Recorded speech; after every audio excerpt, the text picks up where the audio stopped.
Hello, everyone. This is Rick, and welcome to Astralclub. This is Future Hypercane 2150. Before we get into it, just want to mention Patreon. We have a new member. It is Rabbit Void, who is an Astral member. Thank you very much. And if you'd like to join him in supporting the channel, you can do so on Patreon. And you get advanced episodes on Sunday, a library of downloaded episodes for your podcast app, and a Patreon email where we can talk back and forth. And if you're interested, there is a link in the description. Next up, private lessons. If you'd like a lesson to learn to astral project, be more than glad to send you some information on that. If you're interested, there is an email in the description, and just request information on lessons. There was an experience that I had, and I published it about 4 years ago on YouTube. I think it was my third podcast that I posted back in August of 2019.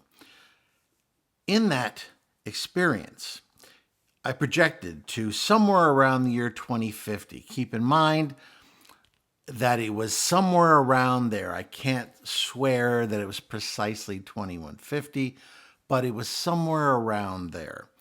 Give or take, I don't know, numbers of years, maybe 10 or 15 years, let's say. Sometimes it's hard to get an actual exact figure, especially if I haven't been there before and I was just shooting for somewhere around 125 to 150 years in the future. What I found when I was there was extremely interesting, but I didn't get all the information I wanted. And before I get into it, I just want to remind people, and I've mentioned this before, that future projections are not written in stone. They're not engraved in granite. They are possible and at times probable futures, but they can still be changed if humans decide to alter our course and if they decide not to follow along a certain path. I often debate with myself whether to share intense experiences like I'm going to be sharing with you, because they are kind of negative when you look at them. But if I don't share it, then I think I'm interfering with the free will of humanity. Perhaps someone listening to this will take some sort of an action that'll then multiply like a snowball rolling down a mountain, and perhaps help to change humanity's future. So by holding back on this information, I might be interfering with the possibility of changing it. So that's why I'm sharing it in this particular form. So understand that. Understand it's not fixed in stone. Understand it still can be changed if we as a species decide on another course. But let's get into it. First of all, what is a hypercane? Well, a hypercane is a theoretical storm of an unimaginable magnitude. Matter of fact, in order for a hypercane to occur, the seawater has to be heated up to around 122 degrees Fahrenheit or 50 degrees C. It's an unimaginably warm type water, which ordinarily is not possible with the currents that we're currently dealing with. We have going around our globe currents that in essence circulate the warm water and the cold water in such a way that in a long circuit, it proceeds around the globe, redistributing temperatures. For instance, a hurricane is nothing more than a warm water, warm air situation that creates this storm. And when the storm forms and then moves, essentially what it's doing is it's redistributing the heat. It's kind of, imagine the Earth was an organism. It's like a circulatory system, and it is redistributing this heat energy so that the Earth remains relatively stable. For instance, we have a current called the AMOC, which is the Atlantic Meridional Overturning Current. And this current sweeps up from the Caribbean, bringing with it warm water as well as an upwelling of nutrition. And it sweeps up from the Caribbean along the Atlantic coast. And then somewhere around North Carolina or so, it usually starts heading out to the North Atlantic. Eventually, it reaches its way to the UK and Western Europe. The reason why the UK, for example, has relatively mild winters. For instance, they don't usually get a foot of snow, for instance. Witness the ice storm they had a few years back where nobody knew how to drive, and it was just a mess. It's because they're not used to those types of winters. And the reason why they have mild winters is this Atlantic current that brings this warmer water. Otherwise, if you take a look at England or Great Britain or the UK, sometimes I get confused, but the reason why, that country, as well as Western Europe, has these more milder winters is because this water is moderating what would otherwise occur. For instance, the British Isles, if you look at a map, it's right up there with Canada in the map. So if there wasn't this current, you'd be seeing winters in Great Britain that mirror those that you see in Canada, with lots of snow and colder weather. So this current, as well as all the other currents around the world, determine our current weather patterns. What we've seen is that the AMOC, is starting to slow down. Now, I learned this because when I returned from this trip, I did my research. But before that, I left my body and I decided to go back to that particular ident of that experience that I had. And real briefly, I went to this, say, year 2150, and I found these saucer-type metal containers.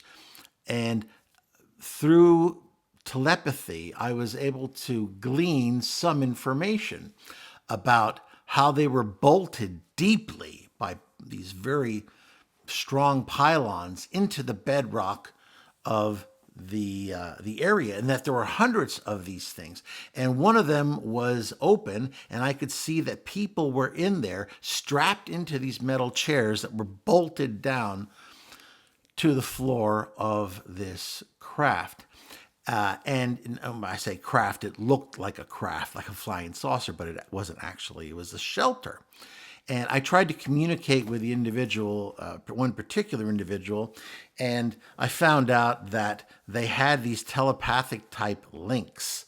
And he thought mine was malfunctioning because he tried to telepathically speak to me. He wanted to know why wasn't I in my seat in the shelter, because they knew this big storm, and I saw in his mind some big waves and whatever. So I assumed it was a tsunami. But going back, I was looking for more information. So when I appeared in this future, I went up once again to, I think I arrived a little bit earlier than I had before.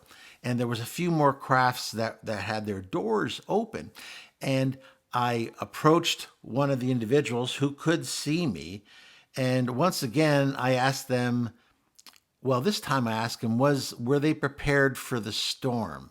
And then when he tried to communicate with my link, and a link, I believe, is what I saw was that babies are implanted in this future with a chip in their brain that allows them to do a number of things. First of all, telepathically communicate with others, but who also have these chips, but also be able to access the internet of that time seamlessly without any type of mechanism, which I found quite interesting. However, the idea of implanting chips into babies, I'd be lying if I said that didn't disturb me a bit. And I did get a sense, which is one of the side thoughts, that there was a small minority of people who chose not to have these chips and that they were being treated as second class citizens because they weren't as capable as people with these chips. So, that's just what I sensed. There was major weather changes. When I was talking with this individual, keep in mind that I knew he was trying to communicate with a link that didn't exist, but I just went ahead and sent my telepathy to him in response. I could tell he thought something was weird because the signal wasn't coming through the way it normally does, but I think he was so agitated by this oncoming storm that he kind of ignored that things were a little bit strange. But I wanted to find out more information this time around. I didn't get enough last time. And when I scanned him, I found out that this AMOC, and at that time I didn't really have a good idea what that was, but that it had failed or it had slowed immeasurably. Scientists weren't precisely sure at the time whether it was completely stopped or whether it had just slowed, and that this had been due to weather changes, the heating up of the planet, and fresh water being dumped into the ocean, disrupting the balance between the salinated water and fresh water. And what it had done is it had eventually slowed down and I believe stopped this current. So what had happened was that immense temperatures started to build up around the equator because the hot water wasn't being circulated properly.